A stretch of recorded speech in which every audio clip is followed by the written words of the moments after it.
क्या है? सवाल पूछता है, during the colonial period in India what was the purpose of the विटली commission? मतलब अंग्रेजों के राज के दौरान भारत में विटली कमीशन बनाने का असली मकसद क्या था? इस सवाल के ऑप्शंस कुछ ऐसे हैं। ए, राजनीतिक सुधारों के लिए। बी, भारत में मजदूरों की मौजूदा हालत पर रिपोर्ट देने के लिए। सी, आर्थिक सुधारों का प्लान बनाने के लिए। या डी, सिविल सर्विस के लिए एक स्कीम बनाने के लिए। अब मैं तुम्हें ये पूरा किस्सा एक कहानी की तरह समझाती हूँ। बात है साल 1929 की।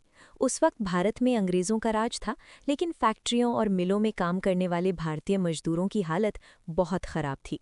न उन्हें ठीक से पगार मिलती थी, न ही काम करने की जगह सुरक्षित थी, और न ही उनके काम के घंटे तय थे।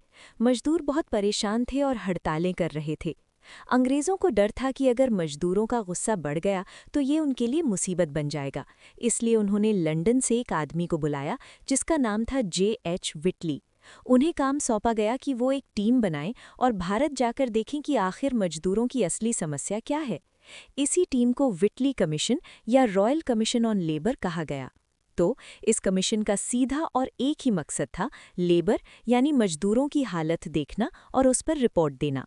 उन्होंने अपनी रिपोर्ट में बताया कि मजदूरों की सेहत, गरीबी और काम करने की स्थिति को कैसे सुधारा जा सकता है। इसलिए इस सवाल का सही जवाब है option B, to report on existing conditions of labour and to make recommendations. याद रखने के लिए बस इतना सोचो, विटली मतलब वर्कर। विटली साहब मजदूरों के दोस्त बनकर आए थे उनकी परेशानी सुनने के लिए।